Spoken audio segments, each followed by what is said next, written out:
আসসালামু আলাইকুম সম্মানিত দর্শক। অনেক দিন পরে তালতলায় আসলাম। পরিবেশটা সুন্দর আছে, মনোরম পরিবেশ, প্রাকৃতির মাঝে বাতাস আছে। বাতাস একটু ঠান্ডা, শীতের দিন তো, রোদ আছে, রোদের তেজও আছে, কিন্তু বাতাসের সাথে একবারে সামঞ্জস্যতা বজায় আছে। যাই হোক, যে বিষয়ে কথা বলার জন্য ক্যামেরাটা ওপেন করা, তালতলায় আর আগে আমি অনেক বিষয়ে কথা বলছি, ভিডিও বানাইছি, সেগুলো আমি আপনাদের সামনে উপস্থাপন করছি। আপনারা জানেন, যারা আমার ভিডিও দেখেন তারা জানেন যে আমি মাঝে মাঝে তালতলায় আসি, তালতলায় এসে কথা বলি বিভিন্ন বিষয় নিয়ে। আজকে যে বিষয়টা নিয়ে কথা বলবো সেটা হলো, গতকাল সন্ধ্যার পরে বলতে এশার নামাজ পড়ে। এখন তো 6টার দিকে মাগরিব আজান দেয়, 7টার দিকে দেয়, হচ্ছে 7:30, 6:30-7টার দিকে দেয় এশার আজান। এশার আজান পরে বাংলাদেশের বিভিন্ন মূলধারার গণমাধ্যমের ইউটিউব চ্যানেলে দেখলাম কিছু নিউজ। সেখানে হাসনাত আবদুল্লার বক্তব্য শুনলাম, মাস্টারমাইন্ড মাহফুজ আলমের বক্তব্য শুনলাম, আরও এই যে যারা জুলাই অভ্যুত্থানের নেতৃত্ব দিচ্ছেন সেই নেতাদের বক্তব্য শুনলাম। তার মধ্যে হাসনাত আবদুল্লার একটা বক্তব্য যেটা ব্যাপকভাবে ভাইরাল হয়েছে, সে বক্তব্যটা শোনার পরে আমার মনের মধ্যে কিছু প্রশ্নের উদয় হয়েছে। হাসনাত আবদুল্লার সে বক্তব্যটা খুব মনোযোগ সহকারে পরিপূর্ণই শোনার চেষ্টা করছি, শুনছি, বোঝার চেষ্টা করছি যে আদৌ তিনি কী বোঝাইতে চেয়েছেন। তাদের যে বক্তব্যটা, এই যে সর্বদলীয় একটা সমাবেশ তারা ডাকছিল, এই জন্য ডাকছিল যে এই যে ওসমান হাদি যে গুলিবিদ্ধ হয়েছে, সেই ওসমান হাদির গুলিবিদ্ধকে কেন্দ্র করে সর্বদলীয় একটা সমাবেশ ডাকছিল। সেই সমাবেশে বিএনপিও সংহতি জানাছিল, কিন্তু তারা যায় নাই। কিন্তু যারা গেছে তাদের মধ্যে বক্তব্যের মাঝে হাসনাত আবদুল্লার একটা বক্তব্য ভারতের বিষয় নিয়ে। তিনি ভারত বিষয়ে তার এর আগে হুঙ্কার স্বরূপ বক্তব্য আমরা অনেকবার শুনছি।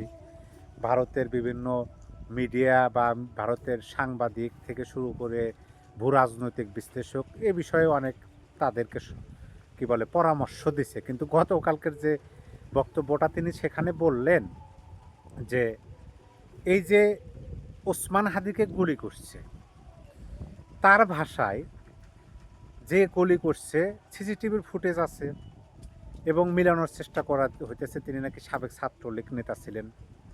ছাত্রলীগ নেতা হোক, যুবলীগ হোক বা যুবদল হোক বা ছাত্র শিবির হোক, যেই এই ঘটনাটা ঘটাইছে তার নাম সম্ভবত ফয়সাল। তিনি এক নম্বরে তিনি খুনি, তিনি সন্ত্রাসী।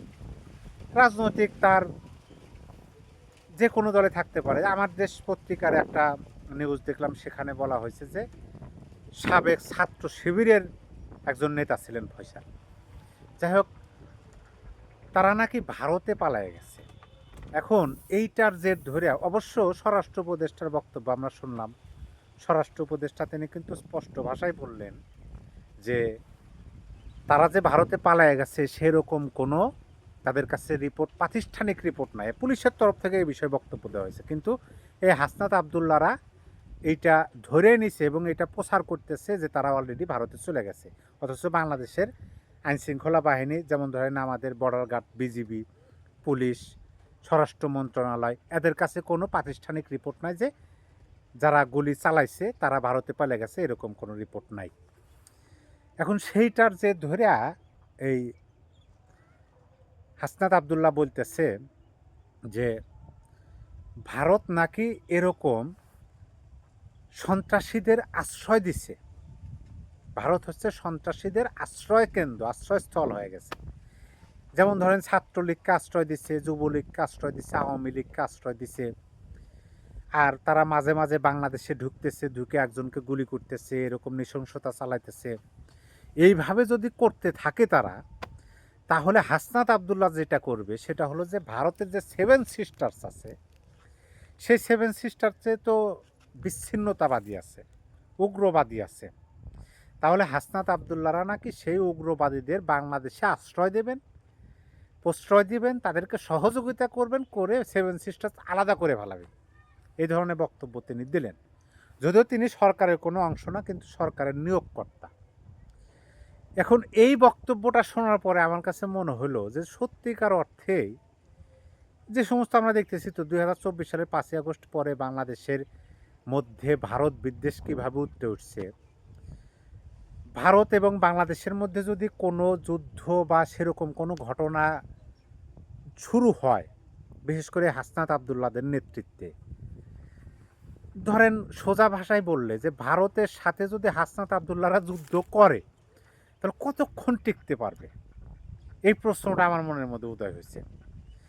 এখন আমি টিকটক, অনেক টিকটক ভিডিওতে আপনারা দেখবেন, হয়তো বা দেখছেন যে ছোট ছোট বাচ্চাদেরকে মানে বলা হয়, যিনি ক্যামেরাম্যান তিনি ধরে বলতেছেন যে তোমাকে যদি বাংলাদেশের প্রধানমন্ত্রী বানিয়ে দেওয়া যায় একদিনের জন্য তুমি কি করবা? তখন বলে যে আমি ভারতের উপর মিসাইল মারব। তখন বলে যে তুমি যে ভারতের উপর মিসাইল মারবে, ভারত যদি উল্টা আক্রমণ চালায়, তখন বলে আমি তো একদিনের প্রধানমন্ত্রী, পরের দিন শেখ হাসিনা বুঝে নেবে, ডক্টর ইউনূস বুঝে নেবে। মানে এরকম টিকটক কিন্তু আমরা অনেক দেখছি। আমার কাছে সেরকমই মনে হয়েছে যে এই হাসনাত আবদুল্লাহরা তো 2 দিনের বৈরাগী, ভাড়াটিয়া, ভুইফোর নেতা। এই জুলাই আগস্ট আন্দোলনে ভুইফুরিয়া নেতা হয়েছে। তারা পার্শ্ববর্তী একটা রাষ্ট্রকে সন্দেহজনকভাবে এই ধরনের বক্তব্য, তাদের 7 সিস্টার্স আলাদা করে ফেলার মতো বক্তব্য দেয়।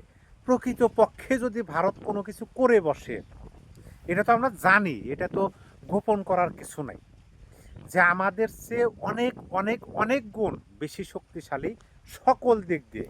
আপনি আর্থিক দিক দিয়ে বলবেন, সশস্ত্র দিক দিয়ে বলবেন, বা বাহিনী যাই বলেন না কেন, ভারত আমাদের চেয়ে অনেক মানে উঁচুতে আছে। মানে আমরা, আমাদের পক্ষে সম্ভব না তাদের সাথে লড়াই বা যুদ্ধ করে টিকে থাকা। এখন এই মুহূর্তে ভারত যদি আমাদের উপর কোনো আক্রমণ চালায় তাদের বক্তব্য অনুযায়ী, বা হাসনাত আবদুল্লাহ যদি যুদ্ধই বাঁধিয়ে দেয়, কয়দিন টিকতে পারবে? ওই রকম না, মানে দেশের যা হয় হোক, তাদের এখন ভালো সময়, সুসময়।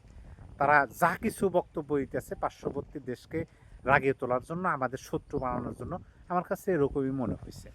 আপনার মতামত অবশ্যই কমেন্ট বক্সে জানিয়ে দেবেন। সবাই ভালো থাকবেন। আল্লাহ হাফেজ।